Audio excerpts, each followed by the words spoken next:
Hi friends, வணக்கம். Welcome to Netra thread huts. இன்றைக்கி நம்ம சேனலில் என்ன பார்க்க போகிறோன்னு பார்த்தீங்கன்னா, இந்த மாதிரி ஒரு குட்டி பவுச் தாங்க பார்க்க போகிறோம். இது வந்து நீங்கள் காயின்ஸ் போட்டு வச்சுக்கலாம், இல்லை உங்கள் இயர்ஃபோன்ஸ் வச்சுக்கலாம், அப்படி எதுக்கு வேணாலும் நீங்கள் யூஸ் பண்ணிக்கலாங்க.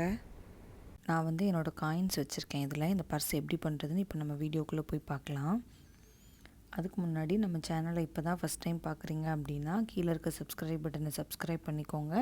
கூடவே இருக்கிற பெல் ஐக்கானையும் கிளிக் பண்ணிக்கோங்க. அப்போ தான் நான் எந்த வீடியோ போட்டாலும் நீங்கள் மிஸ் பண்ணாமல் பார்க்கலாம். ஓகே ஃப்ரெண்ட்ஸ், இப்போ நம்ம வீடியோக்குள்ளே போகலாம். நான் இன்றைக்கி 2.5 mm ஹூக் எடுத்திருக்கேங்க. ப்ளஸ் 2 கலர்ஸ் ஆஃப் யார்ன்ஸ் எடுத்திருக்கேங்க, பிங்க்கும் ஒயிட்டும். இப்போ நம்ம எப்படி பண்ணுறதுன்னு பார்க்கலாம். நான் வந்து ஃபஸ்ட்டு பிங்க் கலர் எடுத்திருக்கேங்க. இப்போ நான் வந்து ஸ்லிப் நாட் போட்டுக்கிறேன். ஸ்லிப் நாட்னால் ஒன்றும் இல்லை, ஒரே ஒரு முடிச்சு தான். முடிச்சு போட்டுட்டு ஹூக் அந்த லூப்பில் விட்டு யான் அட்ஜஸ்ட் பண்ணிக்கோங்க. ரொம்ப டைட் பண்ணிடாதீங்க, கொஞ்சம் ஃப்ரீயாக இருந்தால் தான் ஒர்க் பண்ணுறதுக்கு ஈஸியாக இருக்கும். நான் வந்து 15 செயின்ஸ் போட்டுக்கிறேங்க. ஃபஸ்ட்டு செயின்ஸ் எப்படி போடணும் அப்படின்னா, ஒரு டைம் யான் சுற்றி ஹூக் மேலே ஒன்று லூப்புன்னு சொல்லுவாங்க, அந்த லூப் வழியாக எடுக்கணும். நீங்கள் பிகினர்ஸாக இருந்தீங்கன்னா செயின்ஸ்லாம் எப்படி போடணும் அப்படிங்கிற டுட்டோரியல் நம்ம சேனலில் ஆல்ரெடி அப்லோட் பண்ணியிருக்கோம். அது கூட போய் பார்த்துக்கோங்க. அதோட லிங்க் நான் கீழே டிஸ்கிரிப்ஷனில் ஷேர் பண்ணுறேன். இப்போ நான் 15 செயின்ஸ் போட்டுட்டு உங்களுக்கு காட்டுறேன். இப்போ பாருங்கள், நான் வந்து 15 செயின்ஸ் போட்டுட்டேன். இப்போ ஹூக்லேருந்து செகண்ட் செயின்லேருந்து நம்ம ஒர்க் பண்ண போகிறோங்க. அதாவது டபுள் க்ரோஷெட் போட போகிறோம். ஹூக்லேருந்து செகண்ட் செயினில் டபுள் க்ரோஷெட். டபுள் க்ரோஷெட் எப்படி போடணும் அப்படின்னு பார்த்தீங்கன்னா, ஒரு டைம் யான் சுற்றிட்டு அந்த செயின்குள்ளே ஹூக்கை விட்டு அந்த யான் எடுக்கணும். இப்போ ஹூக் மேலே 3 லூப் இருக்கா, 2 வெளியில் எடுக்கணுங்க. ஃபஸ்ட் 2 எடுத்துட்டேன், இப்போ அடுத்த 2. இதுதான் டபுள் க்ரோஷெட்டுங்க. இதே மாதிரி இந்த ரோ ஃபுல்லாகவே நான் டபுள் க்ரோஷெட் போட்டுக்கிறேங்க. மொத்தம் எனக்கு 14 டபுள் க்ரோஷெட் கிடைக்கும். ஏன்னா நம்ம வந்து செகண்ட் செயின்லேருந்து தானே ஒர்க் பண்ணோம். ஸோ நான் 14 டபுள் க்ரோஷெட் போட்டுட்டு உங்களுக்கு அந்த கார்னர் வந்துட்டு எப்படி பண்ணணும்னு சொல்கிறேன் நெக்ஸ்ட்டு.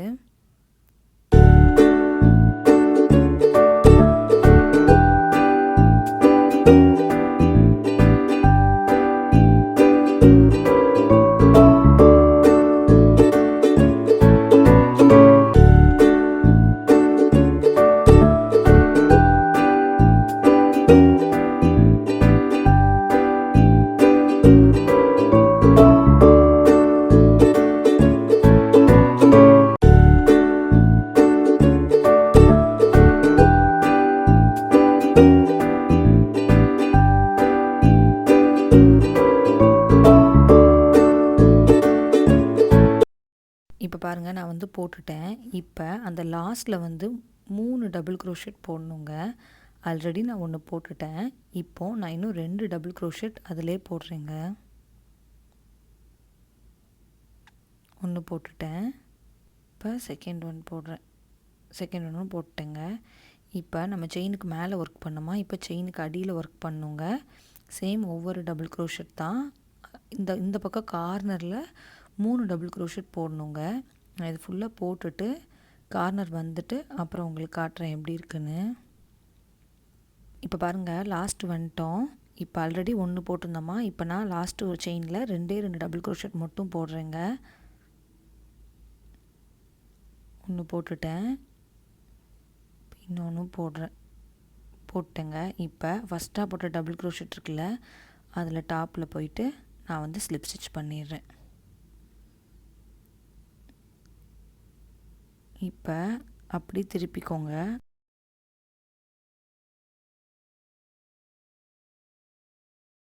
இப்போ திருப்பிட்டு அப்படியே ஒர்க் பண்ண வேண்டியதான். ஒரு 3 செயின்ஸ் போட்டுக்கிறேங்க. இது வந்து ஒரு டபுள் க்ரோஷெட்டுக்காக. இப்போ ரிமைனிங் செயின்ஸில் எல்லா செயின்ஸ்லேயும் ஒவ்வொரு டபுள் க்ரோஷெட்டாக நான் போட போகிறேங்க. இப்போ நான் அடுத்த செயினில் ஒரு டபுள் க்ரோஷெட் போடுறேன். இப்போ நெக்ஸ்ட் செயினில் இதே மாதிரி தாங்க இந்த ரோ ஃபுல்லாகவே போடணும். நான் ஃபுல்லாக டபுள் க்ரோஷெட் போட்டுட்டு உங்களுக்கு காட்டுறேன் எப்படி இருக்குன்னு. இப்போ பாருங்கள், நான் வந்து போட்டேன். இப்போ ஃபஸ்ட்டாக ஒரு 3 செயின்ஸ் போட்டோம்ல, அதில் தேர்ட் செயினில் போயிட்டு நான் வந்து ஸ்லிப் ஸ்டிச் பண்ணுறேங்க. இப்போது நான் வந்து ஸ்லிப் ஸ்டிச் பண்ணிட்டேன். இப்போ இதே மாதிரி தாங்க 4 ரோஸ் போட்டுக்கோங்க, கரெக்டாக இருக்கும். இதே மாதிரி நான் கொஞ்சம் தூரம் போட்டு உங்களுக்கு காட்டுறேன். 3 செயின்ஸ் போட்டு ஸ்டார்ட் பண்ணுங்கள். அந்த ரோ முடிக்கும்போது 3rd செயினில் வந்து ஸ்லிப் ஸ்டிச் பண்ணிடுங்க. உங்கள் இயர்ஃபோன்ஸ் வைக்கிறதுக்கு எவ்வளோ தூரம் வேணுமோ அவ்வளோ தூரம் வந்து நீங்கள் செஞ்சுக்கோங்க. நான் அது ஃபுல்லாக முடிச்சுட்டு உங்களுக்கு எப்படி இருக்குங்கிறத காட்டுறேன். இப்போ பாருங்கள், நான் வந்து போட்டேன். இப்போ இந்த யானை வந்து கட் பண்ணிடாதீங்க, அப்படி ஊசியை மட்டும் வெளியில் எடுத்து வச்சுக்கோங்க. இப்போ நம்ம செமி சர்க்கிள் எப்படி பண்ணுறதுங்கிறது பார்க்கலாம். அதுக்கு நான் வந்து ஒயிட் கலர் யான் எடுத்துக்கிறேங்க. இப்போ ஃபஸ்ட்டு நான் வந்து மேஜிக் ரிங் பண்ணிக்கிறேங்க. அதாவது என்னோடய விரல் சுற்றி நூல் எடுத்துக்கணும். 2 நூல் இருக்கா, அதில் செகண்ட் ஒன்றை ஃபஸ்ட் ஒன்றுக்கு அடியில் போயிட்டு நான் எடுக்கிறேன். இப்போ ஒரு 3 செயின்ஸ் போட்டுக்கோங்க. எதுக்கு இந்த 3 செயின்ஸ் அப்படின்னு கேட்டிங்கன்னா, ஒரு டபுள் க்ரோஷெட்டுக்காகங்க. மொத்தம் இந்த ரவுண்டுக்குள்ளே 5 டபுள் க்ரோஷெட் போடணும். ஆல்ரெடி நம்ம 1 போட்டுட்டோமா, இன்னும் நான் 4 டபுள் க்ரோஷெட் இந்த ரவுண்டில் போட்டுட்டு உங்களுக்கு எப்படி இருக்குங்கிறத காட்டுறேங்க.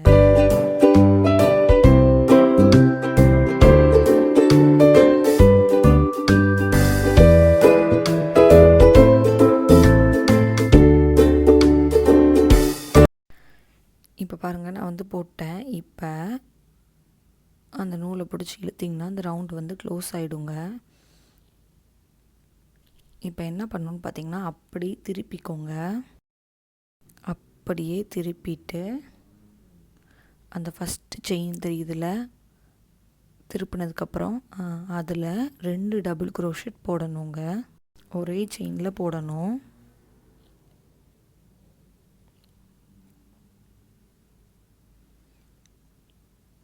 ஃபஸ்ட்டு டபுள் க்ரோஷெட் போடுறேன்.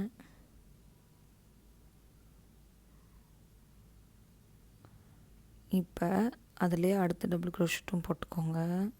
இப்போ ஒரே ஒரு செயின் போட்டுட்டு கீழே அடுத்த செயினில் 2 டபுள் க்ரோஷெட் போடணும்.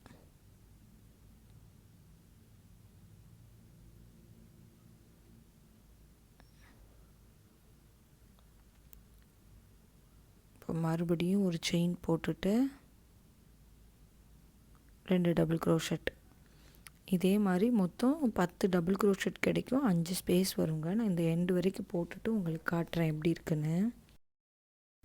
இப்போ பாருங்கள், நான் வந்து போட்டேன். இப்போ அப்படி மறுபடியும் திருப்பிக்கோங்க. திருப்பிட்டு நம்ம மறுபடியும் ஒர்க் பண்ண போகிறோம்.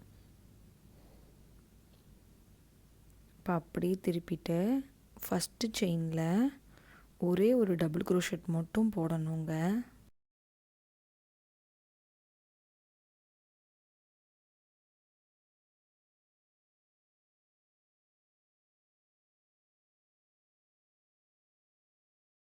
இப்போ நான் போட்டுட்டேன். இப்போ அந்த செயின் ஸ்பேஸ் இருக்குல்லங்க, அந்த ஒரு செயின் போட்டோம்ல, அந்த ஸ்பேஸில் போயிட்டு தான் நம்ம வந்து ஒர்க் பண்ண போகிறோம். அதாவது 3 டபுள் க்ரோஷெட் போடணுங்க.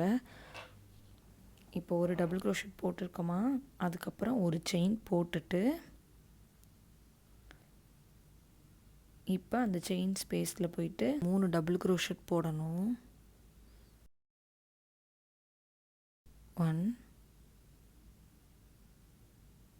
2 3. இப்போ மறுபடியும் ஒரு செயின் போட்டு அடுத்து அந்த செயின் ஸ்பேஸில் 3 டபுள் க்ரோஷெட் போடணும்.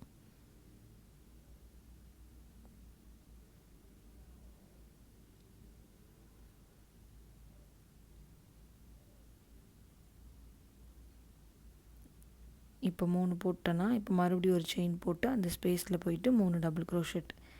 இந்த பக்கம் முடிக்கும்போது ஒரே ஒரு டபுள் க்ரோஷெட் போட்டு தாங்க முடிக்கணும். ஏன்னா நம்ம ஸ்டார்ட் பண்ணும்போது ஒரு டபுள் க்ரோஷெட் மட்டும் தானே போட்டு ஸ்டார்ட் பண்ணோம். அந்த மாதிரி இப்போ பாருங்கள், லாஸ்ட் வந்துட்டோம். ஸோ இப்போ ஒரே ஒரு செயின் போட்டு லாஸ்ட்டாக உள்ள செயினில் ஒரே ஒரு டபுள் க்ரோஷெட் மட்டும் போடணுங்க.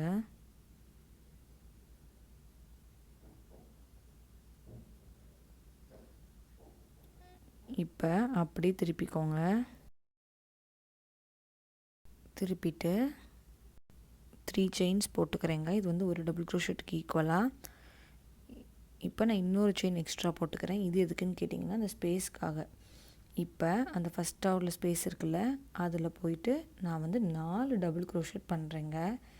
அதாவது அந்த செமி சர்க்கிள் எக்ஸ்டெண்ட் ஆகிட்டே போகுது, தெரியுதா? அதனால் நான் போன இதில் வந்து ஸ்பேஸ்லலாம் 3 டபுள் க்ரோஷெட் போட்டேன். இந்த ஸ்பேஸில் 4 டபுள் க்ரோஷெட் போடுறேங்க. இப்போ மறுபடியும் ஒரு செயின் போட்டுட்டு அந்த ஸ்பேஸில் போய்ட்டு 4 டபுள் க்ரோஷெட் போட்டுக்கோங்க. அதாவது இந்த செமி சர்க்கிள் பேட்டர்ன் வந்து எனக்கு அந்த 15 செயின்ஸ் போட்டு பர்ஸ் பண்ணோம்ல, அதுக்கு வந்து கரெக்டாக இருக்குங்க. நீங்கள் வந்து இதே மாடலில் உங்களுக்கு பெரிய பர்ஸ் வேணும் அப்படின்னா கூட நீங்கள் இதே ப்ராசஸ் பண்ணலாங்க. கொஞ்சம் பெருசாக செயின்ஸ் போட்டு ஸ்டார்ட் பண்ணிவிட்டு சேம் அதே மாதிரி பர்ஸ் பண்ணிவிட்டு இந்த செமி சர்க்கிள் பேட்டர்ன் வந்து இந்த மாதிரி நீங்கள் எக்ஸ்டெண்ட் பண்ணிகிட்டே போனீங்கன்னா உங்களுக்கு அதை க்ளோஸ் பண்ணுறதுக்கு கரெக்டாக வருங்க. ஆனால் கவனமாக இருக்கணுங்க.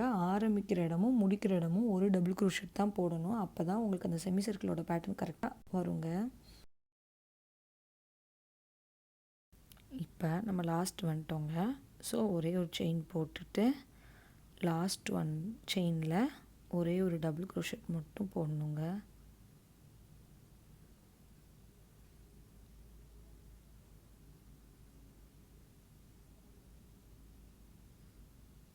இப்போ நான் டபுள் க்ரோஷெட் போட்டேன். இப்போ அந்த ஸ்ட்ரெயிட்டாக தெரியல பார்த்தீங்களா செமி சர்க்கிள். ஸோ அதனால் நான் அந்த ஸ்ட்ரெயிட் லைன்ஸில் மட்டும் கொஞ்சம் செயின்ஸ் போட்டு, அதாவது சிங்கிள் க்ரோஷெட் போட்டே வரேங்க. அப்போ கொஞ்சம் அந்த கோடு வந்து கரெக்டாக ஸ்ட்ரெயிட்டாக இருக்கும். அதுக்காக தான், அதாவது ஒரு பார்டர் மாதிரி. நீங்கள் இது வேறு கலரில் கூட கொடுக்கலாங்க. நான் வந்து ஒயிட்லேயே பண்ணுறேன். சிங்கிள் க்ரோஷெட் போட்டே போகணுங்க.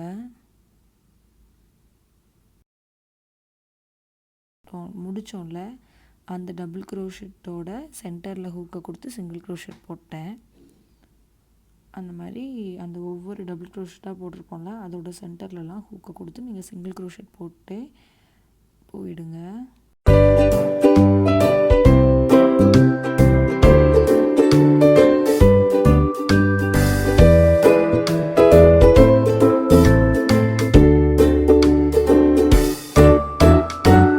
இப்போ பாருங்கள், இப்போ ஸ்ட்ரெயிட்டாக இருக்குல்ல. இப்போ பாருங்கள், அவ்வளோதான். இப்போ அப்படியே ஒரு ஸ்லிப் ஸ்டிச் போட்டு கட் பண்ணிவிடுங்க. ஸ்லிப் ஸ்டிச் போட்டேன், கட் பண்ணிட்டேன், அவ்வளோதான். இப்போ நம்மளோட அந்த செமி சர்க்கிள் வந்து ரெடி ஆகிடுச்சுங்க. இப்போ நான் இதை வந்து அந்த பவுச்சில் வந்து குட்டி பவுச்சில் எப்படி வச்சு தைக்கிறதுன்னு நான் வந்து காட்டுறேன். இப்போ நம்ம பண்ணி வச்சுருக்கோம்ல அந்த குட்டி பவுச்சு, அதோட 2 கார்னர்லேயும் இப்படி கரெக்டாக வச்சு பாருங்கள். பேக் சைடில் 2 கார்னர்லேயும் ஒரு ஸ்டிச் மார்க்கர் வச்சு மார்க் பண்ணிக்கோங்க. அப்போ தான் உங்களுக்கு வந்து கரெக்டாக வரும். உள்ளே வச்சு அந்த பவுச் வந்து கொஞ்சம் நல்லா இழுத்துட்டு அந்த பவுச்சுக்குள்ளே நான் இந்த செமி சர்க்கிளை வச்சு 2 கார்னரையும் நான் வந்து ஒரு ஸ்டிச் மார்க்கர் வச்சு நான் வந்து மார்க் பண்ணிக்கிறேங்க. கரெக்டாக கார்னரில் மாட்டிக்கோங்க. இப்போ நான் என்ன பண்ண போகிறேன்னு பார்த்தீங்கன்னா, அந்த பிங்க் அப்போ அதை கட் பண்ணாமல் வச்சுருந்தோம்ல அந்த யானில் தாங்க இப்போ நம்ம ஒர்க் பண்ண போகிறோம்.